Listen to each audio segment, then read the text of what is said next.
Hello friends, ప్రైసాక్షన్ Telugu ఛానల్లోకి మన మిత్రులందరికీ స్వాగతం. ఈరోజు బాండ్స్ గురించి మనం తెలుసుకుందాం. బాండ్స్ అంటే ఏంటి, వడ్డీ రేట్లు ఏ విధంగా పే చేస్తుంది, సంవత్సరానికి ఎంత వస్తుంది, వడ్డీ రేట్ పెంచుతుంది అప్పుడప్పుడు, అటువంటిప్పుడు పాత బాండ్స్ ఏమవుతాయి, ఇవన్నీ కూడా కొంచెం కాంప్లికేటెడ్గా అనిపిస్తాయి. కానీ ఒకసారి స్టెప్ బై స్టెప్ అనేది మొత్తం కూడా డిస్కస్ చేద్దాం. Let's begin. ప్రస్తుతం మనం జెరోదా ప్లాట్ఫామ్లో ఉన్నాం. ఇక్కడ మనం చూసుకున్నట్లయితే బిడ్స్ అనే దాని మీద క్లిక్ చేసినప్పుడు ఐపీఓ, గవర్నమెంట్ సెక్యూరిటీస్, ఆక్షన్స్ అనేది ఉన్నాయి కదా. ప్రస్తుతం మన ఫోకస్ ఏంటంటే గవర్నమెంట్ సెక్యూరిటీస్. గవర్నమెంట్ సెక్యూరిటీస్లో మనం చూస్తే ఇక్కడ టైప్ అని ఉంది. జీసెక్ అంటే గవర్నమెంట్ సెక్యూరిటీ బాండ్స్ అని చెప్పేసి అర్థం. సో ఫ్రెండ్స్, ఇక్కడ వెరీ బేసిక్గా బాండ్ అంటే ఏంటంటే గవర్నమెంట్ మనకి కంపల్సరీగా పే చేస్తుంది. మన దగ్గర నుంచి తీసుకున్న ప్రిన్సిపల్ అమౌంట్ ఏదైతే ఉందో అది కంపల్సరీగా రిటర్న్ చేస్తుంది, బాండ్ రాసిస్తుంది అనమాట. సింపుల్గా చెప్పాలంటే రెసిషన్ వచ్చినా ఇంకోటి ఏది జరిగినా సరే వాళ్ళు మన ప్రిన్సిపల్ అమౌంట్ అనేది పే చేయాలి. దాని తర్వాత ఫ్రెండ్స్, మనం ఇక్కడ చూసుకున్నట్టయితే 7.09% కనిపిస్తుంది చూడండి, ఇన్స్ట్రుమెంట్ అనే కింద. అంటే దీని అర్థం ఏంటంటే ఇంత రిటర్న్ అనేది పే చేస్తుంది సంవత్సరానికి. ఇది 1 ఇయర్కి, మంత్లీ కాదు, క్వార్టర్లీ కాదు, హాఫ్ ఇయర్లీ కాదు, సంవత్సరానికి అనమాట. సో 100 రూపాయలు అనేది మనం ఇన్వెస్ట్ చేస్తే మనకి ₹7.09 అనేది సంవత్సరానికి ఇస్తుంది మనకి. ఓకే, దీన్ని మనం మంత్లీ ఎంత వస్తుందంటే డివైడెడ్ బై 12 అనేది వేసుకుందాం. ఆ క్యాలిక్యులేషన్ చూద్దాం. దాని తర్వాత ఇక్కడ జిఎస్ అని చూడండి, అంటే గవర్నమెంట్ సెక్యూరిటీ అని అర్థం. దాని తర్వాత చూడండి 2054 ఉంది, అంటే మెచ్యూరిటీ డేట్ అనమాట. ఇది ఏది 2054 అనేది. దీని అర్థం ఏంటంటే ఇప్పుడు మనం బాండ్స్లో ఇన్వెస్ట్ చేసాం, 2054కి ఏం జరుగుతుందంటే వాళ్ళు మెన్షన్ చేసిన డేట్కి మన దగ్గర నుంచి తీసుకున్న ప్రిన్సిపల్ అమౌంట్, అంటే అసలు అమౌంట్ ఉంటుంది, అది మనకి ఇచ్చేస్తారనమాట. సో అది మెచ్యూరిటీ డేటు అండ్ ఇయర్. ఇది డేట్ ఏంటంటే కొంచెం లోపలికి వెళ్తే కనిపిస్తుంది. సో ప్రస్తుతానికి ఫ్రెండ్స్, నేనేంటంటే ఇది కొంచెం దగ్గరగా ఉంది, సింపుల్గా ఉంది కదా, దీని గురించి మనం డిస్కస్ చేద్దాం. ప్లేస్ బిడ్ అనే దాని మీద క్లిక్ చేసినప్పుడు మనకి 7.202% రిటర్న్ అయితే ఉంది కదా. ఇది 2031లో ఎక్స్పైర్ అయిపోతుంది. ఎక్స్పైర్ అనకూడదు, మెచ్యూరిటీ అవుతుంది. ఫైన్. అయితే మెచ్యూరిటీ డేట్ ఇచ్చారు చూడండి ఇక్కడ, బుధవారం 18వ తారీఖు జూన్ 2031 కల్లా ఏమవుతుందంటే మన బ్యాంక్ అకౌంట్కి వచ్చేస్తుంది అనమాట అమౌంట్. డిమాట్ అకౌంట్కి కూడా వేయరు, బ్యాంక్ అకౌంట్కి రావడం అనేది జరుగుతుంది. దాని తర్వాత కాంప్లికేటెడ్గా అనిపించేది ఇండికేటివ్ ఈల్డ్. వాళ్ళు చూపిస్తుందేమో ఇంట్రెస్ట్ 7.02% రిటర్న్ జనరేట్ అవుతుందని చెప్తున్నారు. బట్ ఇండికేటివ్ ఈల్డ్ వచ్చేసరికి, ఈల్డ్ అంటే ఏం లేదు, రిటర్న్ అనుకో సింపుల్ టర్మ్స్లో 6.73%. ఎందుకంటే ఇక్కడ బాండ్ ప్రైస్ అనేది పెరిగిందనమాట. చూడండి ఇక్కడ మనకి ప్రైస్ ఎంత ఉంది ఇప్పుడు, ₹108.96 దగ్గర ట్రేడ్ అవుతుంది. దాని గురించి చూద్దాం. అండ్ లాస్ట్ బిడ్ అంటే ఈరోజు 16వ తారీఖు, 17 అంటే రేపు 8 గంటల దాకా మనం బిడ్డింగ్ అనేది వేసుకోవచ్చు. రేపు సాయంత్రం 8 గంటల దాకా బిడ్డింగ్ అనేది వేసుకోవచ్చు. అంటే ఏం లేదు, ఆర్డర్ పెట్టుకోవచ్చు సింపుల్గా. సెటిల్మెంట్ అంటే ఏంటి, ఇంకా ఆ రోజు మన డిమాట్ అకౌంట్లోకి బాండ్స్ అనేది రావడం జరుగుతుంది. 21 అక్టోబర్ అనమాట. అయితే ఫ్రెండ్స్ ఇక్కడ చూడండి, లాట్స్ ఇవి. యాక్చువల్గా మనం మినిమం 100 క్వాంటిటీ అనేది బై చేయాలి. ప్రస్తుతం ఉన్న ప్రైస్ ప్రకారం మనం చూసుకున్నట్లయితే ₹10,896 అనేది అవసరం అవుతాయి ఒక లాట్ లాగా అనమాట. ఫర్ ఎగ్జాంపుల్ నేను 2 లాట్లు తీసుకోవాలనుకున్నాను, అట్లా పెంచుకోవచ్చు. ఇక్కడ కావాలంటే మినిమం మాత్రం 10,896 అనేది మనం పెట్టి ఇన్వెస్ట్ చేయాలి. సో ఫర్ ఎగ్జాంపుల్ నేను ప్లేస్ బిడ్ అనేది క్లిక్ చేస్తున్నాను. ఆల్రెడీ ప్లేస్ అయిపోయింది. మన డిమాట్ అకౌంట్లో డబ్బులు ఉంటే చాలు, కట్ అయిపోతుంది. ఫర్ ఎగ్జాంపుల్ నేను దీన్ని మాడిఫై చేయాలనుకుంటున్నాను, అంటే 2 లాట్లు అట్లా మనం మాడిఫై చేసుకోవచ్చు. లేదు నాకు వద్దు, క్యాన్సిల్ చేయాలనుకుంటే కూడా సింపుల్ క్యాన్సిల్ అనేది చేసుకోవచ్చు. Very simple. ఫైన్. ఇక్కడ దాకైతే మనకి క్లియర్గా ఉందని చెప్పేసి అనుకుంటున్నాను. అయితే ఫ్రెండ్స్ ఇక్కడ చూడండి, మనకి ఇండికేటివ్ ఈల్డ్ ఉంది కదా, ఇది ఎందుకు తగ్గింది అనేది ఒక క్యాల్కులేషన్ ఉంది. ఆ క్యాల్కులేషన్ అనేది చూద్దాం. దాని తర్వాత ఈ బాండ్ ప్రైసు, ఫేస్ వాల్యూ గురించి మనం తెలుసుకోవాలి. నెక్స్ట్ ఏంటంటే వాళ్ళు కొత్తగా రిలీజ్ చేసిన బాండ్స్ ఏమైనా ఉన్నాయనుకోండి, ఇక్కడ ఏమొస్తుందంటే న్యూ అని వస్తుంది. ఇవైతే పాత బాండ్స్ అనమాట, అంటే ఆల్రెడీ ఇష్యూ చేశారు. ఇవి ఇష్యూ చేసిన తర్వాత సెకండరీ మార్కెట్లో ట్రేడ్ అవుతాయి, స్టాక్స్ లాగా బయింగ్ సెల్లింగ్ చేసుకోవచ్చు మనం. ఫైన్, అదనమాట. ఫ్రెష్గా వాళ్ళు ఇష్యూ చేసినప్పుడు ఈ యొక్క బాండ్ ప్రైస్ ఎంత ఉంటుందంటే ₹100 ఉంటుంది. దాన్ని మనం ఫేస్ వాల్యూ అంటాం. ఫైన్. దాని తర్వాత ఇక్కడ మనం క్లిక్ చేసిన తర్వాత ఏమవుతుంది చూడండి, ప్రస్తుతం అయితే ఇది ₹108.96 దగ్గర ట్రేడ్ అవుతుంది. అయితే నేనేం చేశానంటే ఒక ఎక్సెల్ అనేది క్రియేట్ చేశాను డేట్స్తో. 21వ తారీఖు మనకి ఎలకేట్ అవుతుంది. దాని తర్వాత ఎవ్రీ ఇయర్ కూడా మనకి ఎంత వస్తుంది వడ్డీ రేటు 7.02% కదా వస్తుంది ఇంట్రెస్ట్ రేట్ అనేది, రైట్. అయితే ఫ్రెండ్స్ ఇక్కడ ఏం చేయాలి అంటే మనం చూడండి, ఫస్ట్ మనం 100 రూపీస్ ప్రైస్ ఉన్నప్పుడు బై చేసామనుకోండి, ఫ్రెష్గా వాళ్ళు ఇష్యూ చేసినప్పుడు ఎంత ఉంటుంది 100 రూపీస్ ఉంటుంది. ఇప్పుడు ఎంత ఉందంటే డిమాండ్ సప్లైని బట్టి ప్రైస్ మారుతూ ఉంటుంది. ఫర్ ఎగ్జాంపుల్ ఈ కేసులో ఎంత ఉంది అంటే ₹108.96 ఉంది. సో ఇక్కడ నేనేం చేస్తున్నానంటే ఇప్పుడు ఫ్రెష్గా ఇచ్చినప్పుడు 100 రూపీస్ ఉంది కదా బాండు, పే చేస్తున్నానంటే ఎంత 100 రూపీస్ అనేది మన పాకెట్లోంచి వెళ్తాయి. దాని తర్వాత ఈ 7.02% అనేది ఎవ్రీ ఇయర్ అనేది రిటర్న్ ఇవ్వడం అనేది జరుగుతుంది. బట్ ఫ్రెండ్స్ మెచ్యూరిటీ డేట్ అనేది మనం చూసుకున్నట్టయితే 2031 కదా, అప్పుడు ఎంత ఇస్తారు అంటే 100 రూపీసే ఇస్తారు. ఎందుకంటే ఫేస్ వాల్యూ ఏదైతే ఉందో ఇది 100 రూపీస్ అనమాట ఫేస్ వాల్యూ.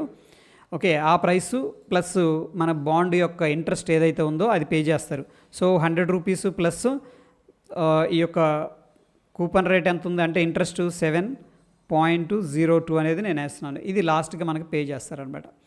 అయితే 100 రూపీస్ ఉన్నప్పుడు ఓకే ఎటువంటి రిటర్న్స్ అనేది మనకు వస్తాయి అనేది మనం క్యుములేటివ్గా చూద్దాం, బార్ లెక్క చూద్దాం, సింపుల్ లెక్క చూద్దాం. సింపుల్గా మనం చూస్తే చూడండి, నేనేం చేస్తున్నాడు ఒక క్యాలిక్యులేషన్ వేస్తున్నాను. ఏం క్యాలిక్యులేషన్ వేస్తున్నాను, ఇప్పుడు ఒక 1 lakh అనేది మనం ఇన్వెస్ట్ చేసామనుకోండి, ఎంత రిటర్న్ వస్తుంది అనేది చూద్దాం. అయితే ఫ్రెండ్స్ ఇక్కడ నేనేం చేస్తున్నానంటే 100 రూపీస్ ఉంది కదా ఫేస్ వాల్యూ, వడ్డీ ఎంత, ఇంట్రెస్ట్ ఎంత ఉంది 7.02 అనేది ఉంది, రైట్. ఓకే, డైరెక్ట్గా ఒకసారి ఏం చేద్దామంటే ఈక్వల్ టు అనేది తీసుకొని 7.2 డివైడెడ్ బై ఈ యొక్క 100 ఏదైతే ఉందో 7.2 డివైడెడ్ బై 100 ఏదైతే ఉందో ఇది వేసేసామంటే మనకేమొచ్చింది ఇక్కడ ఇయర్లీ రిటర్న్ వచ్చింది. ఎంత వచ్చింది, దీన్ని ఏం చేయొచ్చు అంటే మనం ఇంటూ 100 పెట్టి మల్టిప్లై చేసుకోవచ్చు.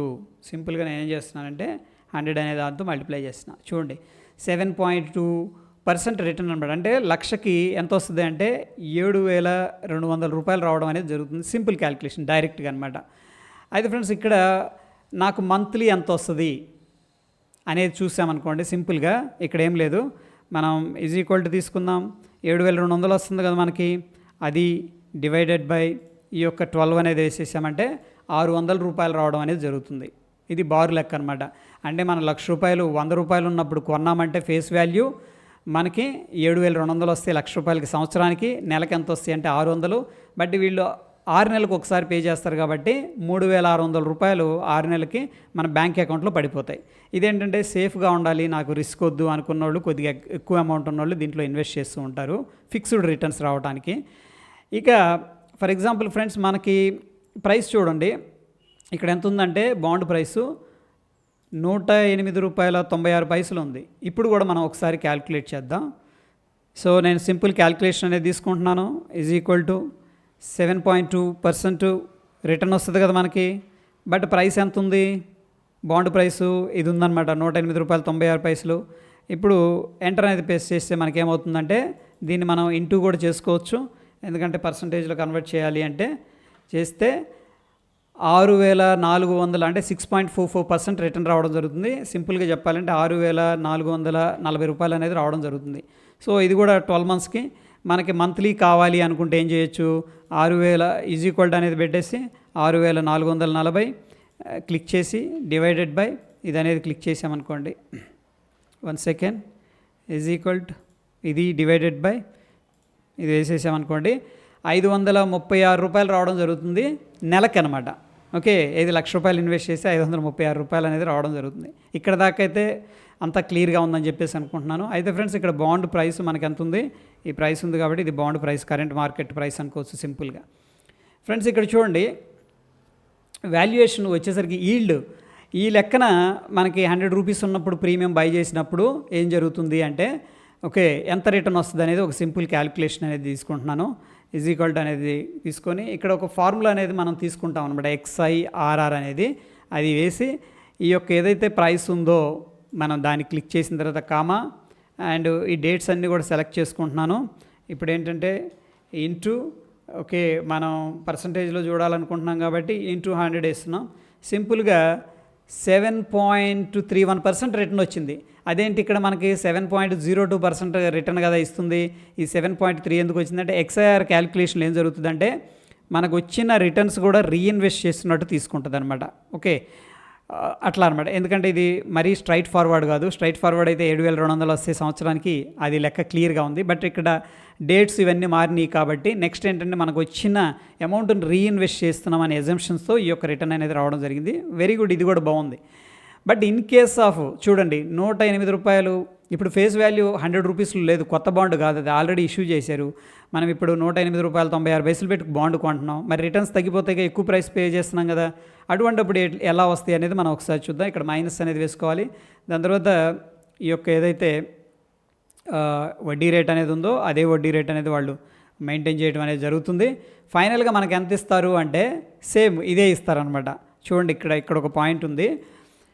మనం బాండ్ అనేది కొన్నాం 100 రూపాయలు, అప్పుడు ఫేస్ వాల్యూ ఉంది, అప్పుడు కొన్నాం. ఫైనల్గా వాళ్ళు 100 రూపాయలే ఇస్తారు మనకి మెచ్యూరిటీ అయిపోయిన తర్వాత. బట్ 108 రూపాయలు 96 పైసలు పెట్టి ఇప్పుడు బాండ్ కొంటున్నాం, అయినప్పటికి కూడా మనకు 100 రూపాయలే ఇస్తారు. క్లియర్. అందుకని మన రిటర్న్స్ అనేది తగ్గిపోయే అవకాశం ఉంది. ఇప్పుడు నేనేం చేస్తున్నానంటే ఈల్డ్ అనేది క్యాలిక్యులేట్ చేస్తున్నాను. Right, is equal to XIRR formula అనేది తీసుకున్నాను. చూడండి ఇప్పుడు కొత్త ఫార్ములా అనమాట ఇది బాండ్ ప్రైస్ ఇది. దాని తర్వాత డేట్స్ అయితే మారలేదు, అవే డేట్స్. దాని తర్వాత ఏం చేస్తున్నానంటే ఇంటూ అండ్ 100 పెట్టి మల్టిప్లై చేస్తున్నాను. ఇప్పుడు చూడండి మనకు వచ్చే రిటర్న్స్ తగ్గిపోయినాయి. అయితే ఫ్రెండ్స్ ఇక్కడ చూడండి ఒక డౌట్ రావచ్చు. ఇండికేట్ వీల్డ్ 6.73% ఉంది, మనకు క్యాలిక్యులేట్ చేస్తే ఎంత వచ్చింది? 5.67% వచ్చింది, తగ్గింది. ఎందుకు ఏంటి అనేది మనం చూస్తే అక్కడ జెరోదా ఏం చేసింది అంటే ఇప్పుడు బాండ్ ప్రైస్ ఎంత ఉంది? 108 రూపాయలు 96 కదా, మెచ్యూరిటీ డేట్ ఉన్న బాండ్ ప్రైస్ అనేది తీసుకోవడం జరిగింది. ఫర్ ఎగ్జాంపుల్ ఆ టైంలో 105 రూపాయలు ఉందనుకోండి, మనం కన్నా మెచ్యూరిటీ దాకా వెయిట్ చేస్తేనేమో గవర్నమెంట్ ఏం చేస్తుందంటే మనకు 100 రూపాయలు వేస్తుంది. బట్ ఓపెన్ మార్కెట్లో అంటే సెకండరీ మార్కెట్లో మనం ఎగ్జిట్ అయితే ఒకవేళ సో అటువంటప్పుడు వచ్చే రిటర్న్స్ అనేది వాళ్ళు క్యాలిక్యులేషన్ అనేది చేసి మనకి ఇక్కడ అప్డేట్ చేయడం జరిగింది. ఇవి రావచ్చు రాకపోవచ్చు అనమాట. అంటే ఏంటి, ఈరోజు ఫర్ ఎగ్జాంపుల్ అనుకుందాం మెచ్యూరిటీ ఉంది ఈ మంత్, దీంట్లో మంచి ప్రైస్ అనేది మనం చూసుకొని ఎగ్జిట్ అయిపోవచ్చు. ఫర్ ఎగ్జాంపుల్ నేను ఎగ్జిట్ అయిపోయిన ఎట్లా 108 రూపాయలు 96 పైసలు పెట్టి కొన్నాను, ఈ మంత్లో ఎగ్జిట్ అవ్వాలి. ఇప్పుడు 104 105 దగ్గర ఉందనుకోండి, నీకు కావాలంటే ఎగ్జిట్ అవ్వచ్చు, నో ప్రాబ్లం. మెచ్యూరిటీ లాస్ట్ దాకా ఉండాల్సిన అవసరం లేదు. ఇప్పుడు దాకా నాకేంటంటే ఏదైతే వాళ్ళు పే చేస్తారన్నారో ఆ ఇంట్రెస్ట్ అయితే పే చేశారు, ఇంకా 4 రోజులు 5 రోజుల్లో నాకు పోయేదేం లేదు, నేను ఎగ్జిట్ అవుతాను, మంచి ప్రైస్ ఉంది అనుకుంటే కూడా ఎగ్జిట్ అవ్వచ్చు అనమాట. ఇక్కడ 100 రూపాయలు పే చేసినప్పుడు రిటర్న్ ఎక్కువ వచ్చింది, ఇప్పుడు తగ్గిపోయింది అనమాట. ఎందుకు తగ్గింది అంటే మనం 108 రూపాయలు పెట్టి కొంటున్నాం కాబట్టి ఈ రిటర్న్ అనేది తగ్గడం జరిగింది. అయితే ఫ్రెండ్స్ ఇక్కడ ఒక పాయింట్ కూడా ఉంటుంది.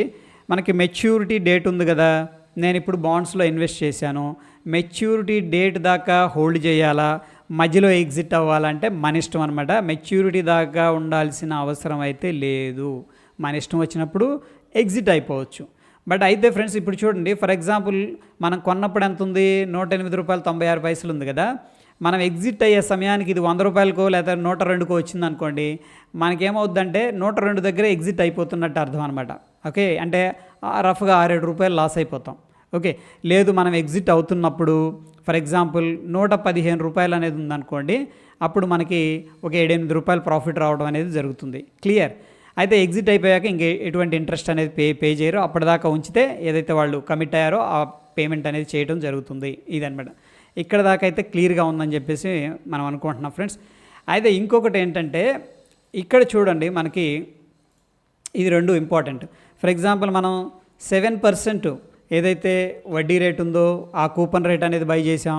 దాని తర్వాత గవర్నమెంట్ ఏం చేసిందంటే 6% ఉన్న ఆర్బీఐ ఏం చేసిందంటే బాండ్స్ అనేది రిలీజ్ చేసింది. ఇక్కడ మనం కేసెస్ అనేది చూడాలా.